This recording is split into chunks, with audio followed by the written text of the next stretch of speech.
You are a nightmare. You have a hold on me. You move in silence.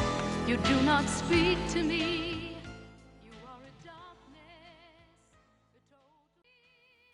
Welcome to the wonderful world of dodgy movies and TV, and I'm your host, Movie and TV Mistress. Today's film is called Nightmare Weekend from 1986. I found this movie on one of the many movie channels on our ROKU called thrillgore.tv. The plot reads, in this horror sci-fi thriller, a maniacally evil woman manipulates a computer and uses it to warp people's minds and turn them into crazed mutanoid zombies, because that's different from mutanoid. Now, when I watched this film, what I chose the film on was the poster, which you saw at the start of this. And I will watch just about anything, especially 80s, because I love the 80s. So when I watched this film with an open mind, even when I saw the Troma distribution logo and heard their music.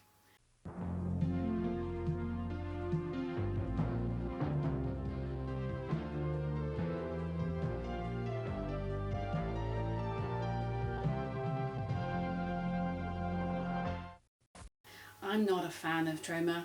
It's okay, it's good for a laugh when you're drunk, but they're not the greatest movies in the world, and they know it. And they live with that, and they're happy to do that. And they have a great attitude to their audience and the people that they aim their movies at, which is great. But when I see that logo and hear that tune, I go, oh, no. So when I heard that logo, I thought, oh no. But I thought I'll give it a go. Now, the good thing about this for Troma is that this film was not made by them. It was distributed by them, but not made. And I think they can hold their head up high knowing that they didn't make this film. So they distributed an indie film, which is what they're all about. They've been distributing indie films for the past 40 years. And they do a good job of it. So let's look at this film. Well, try to look at this film.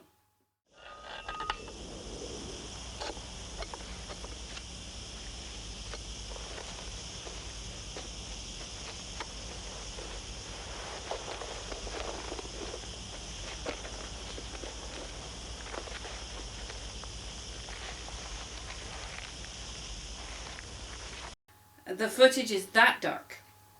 There's no reason for it. It keeps happening throughout the film, even so much so at the end that you cannot see what's just happened. You're kind of squinting, trying to figure out what you're watching, and I still have no clue how this film ends. I've rewatched it and rewatched it. I've gone onto the internet, onto YouTube, and onto IMDb, trying to figure out what happened in the dark scenes and what happened at the end of this movie, but I haven't figured it out yet. And if you can see him, well, don't worry, you will see him later.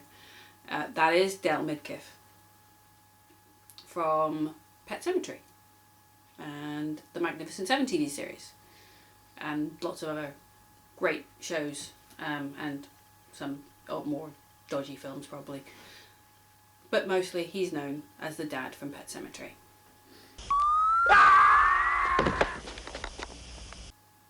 And yes, I haven't added that. That is not a character of mine. I didn't create this character of George the puppet. It actually is in this movie.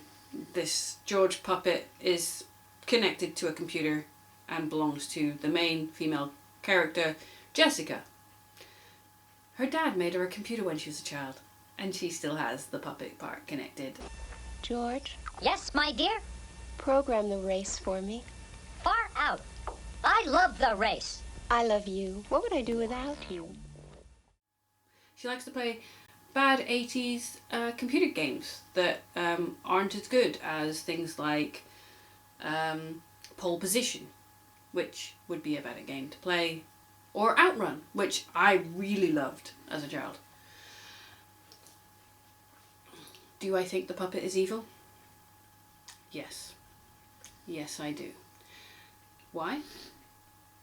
Did you not just see that he killed that guy in the first 5 minutes of this movie?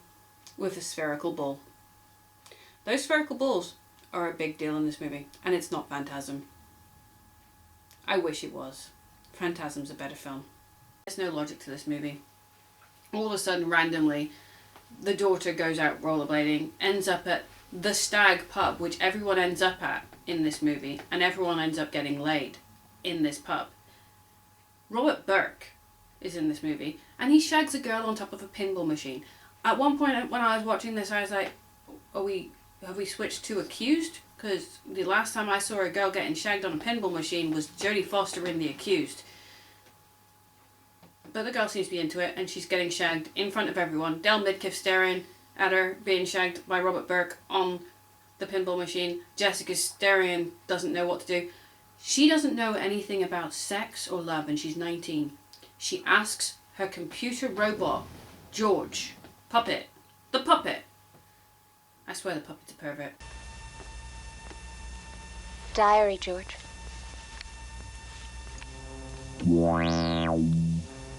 George, I need some info. I don't know what's wrong with me. More data, please. I feel so strange.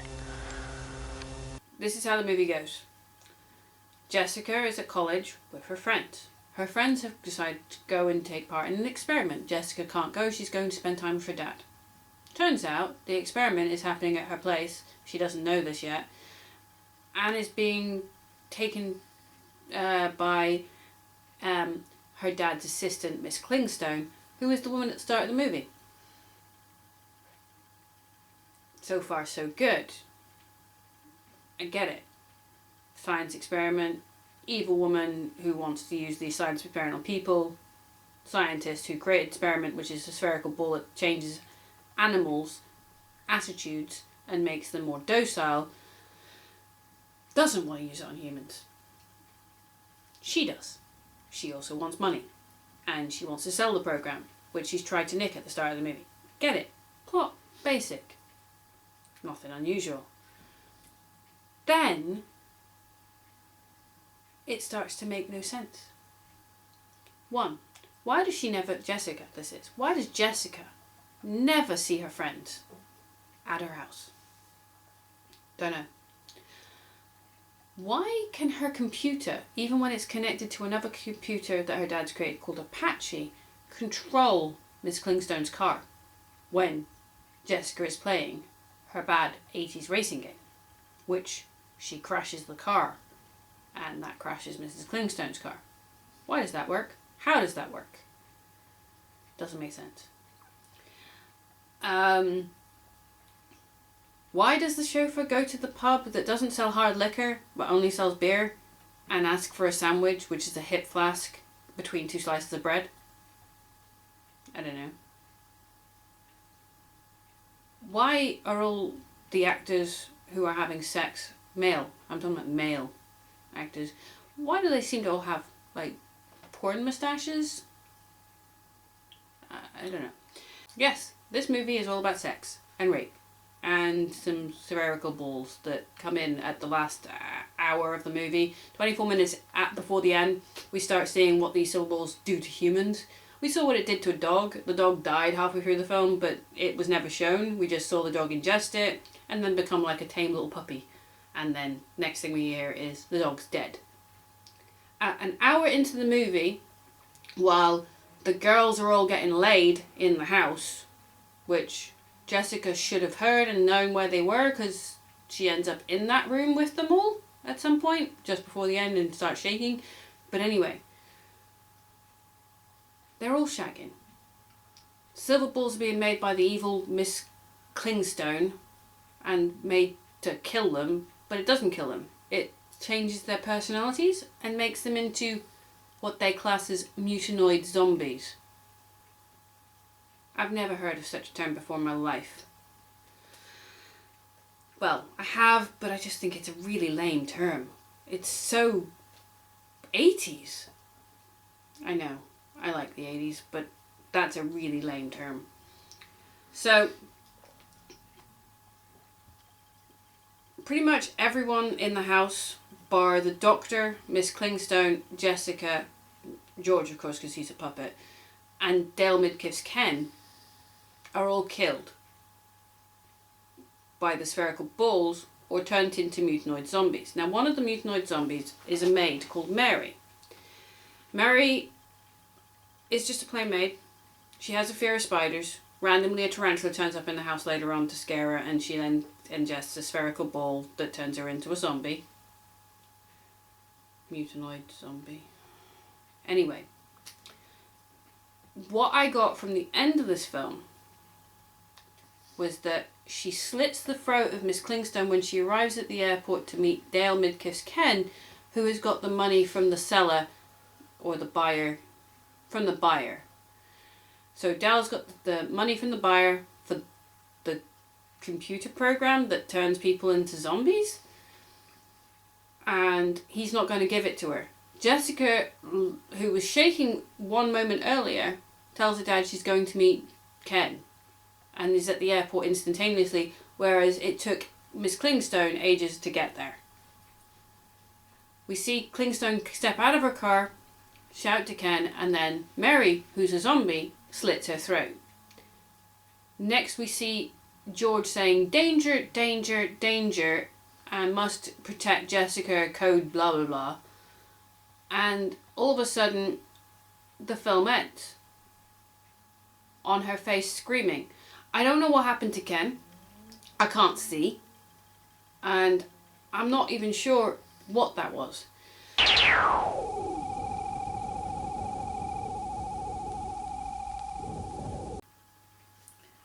I wanted to say one thing. This film sucks. It sucks big spherical balls. But when I watched it, I had to do some research because I wanted to find out what the hell happened at the end of this movie, because I didn't get it. I didn't get this movie at all. I thought I did. I thought, right, yeah, it's your classic sci-fi movie experiment, kind of like Aliens, you know, where the person wants the money, doesn't care about the victims or the people, just wants the money. No. Don't get it. Mutanoid zombies? Why not mutant zombies? Why do they have to be mutanoid? Why is there all this sex in the film? This will explain everything. This was a user review on IMDb written by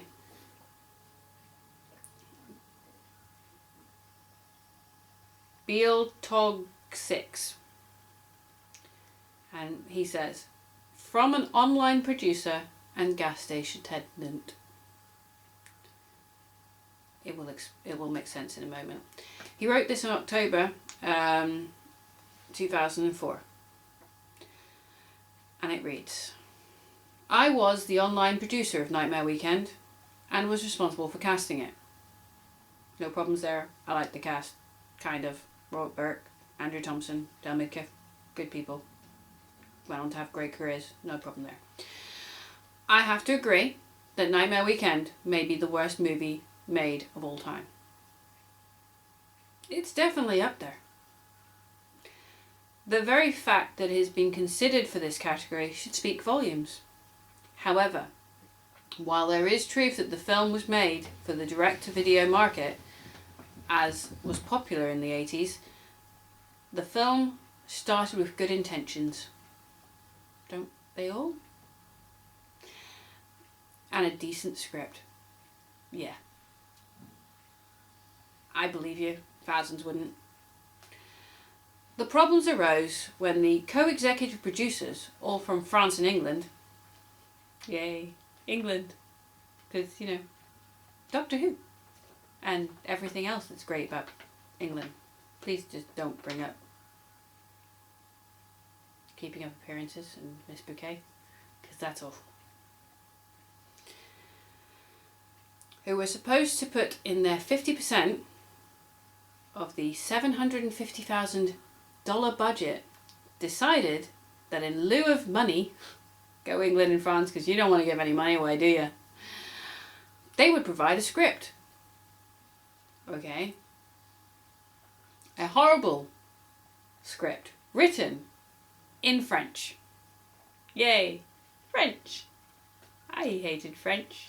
I got an F in French. I hated it that much. I can't speak it. Apart from comment ça va? And au revoir. Yeah. Au revoir. A director whose only credits, I was told, were porno pics. Made out of Thailand. That explains so much. A film crew, again, all from France, and some equipment. Wow. So, did England give anything? Or did you just get the French to do everything? I'm sure the French would love that joke. We never got our money's worth. Yeah. Well, when we, and he means him, and he represented the American contingent of the film, looked at the script. When we looked at the script, I hired a new writer. An American one. Good on you. Don't blame you. Who can read French? I can't. To rewrite the entire thing. However, when we finally arrived on location in Ocala, Florida, I'll just say Florida, to begin shooting, the French writer had once again rewritten the entire film on instruction from the co-executive producer, an Indian chap named Banshu Sen from India and London. Go Banshu Chen, you.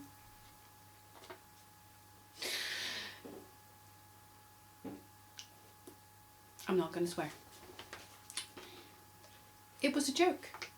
But once on location, there was little we could do. All the young actors and actresses were having sex. Yeah, I saw it in the film. Yeah, I got that. With one another. Okay, so they were all having sex with one another. I got it. Yeah, it was in the film. Yeah, got it. Not that you cared.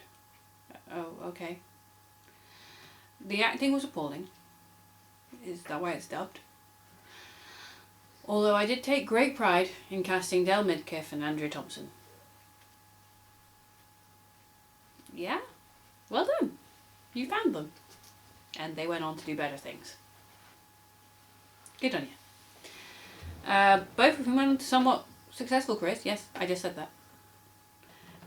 I gave up my dreams of the film business, having obtained a BA in film from University of Miami, Florida, and now find the entire event amusing.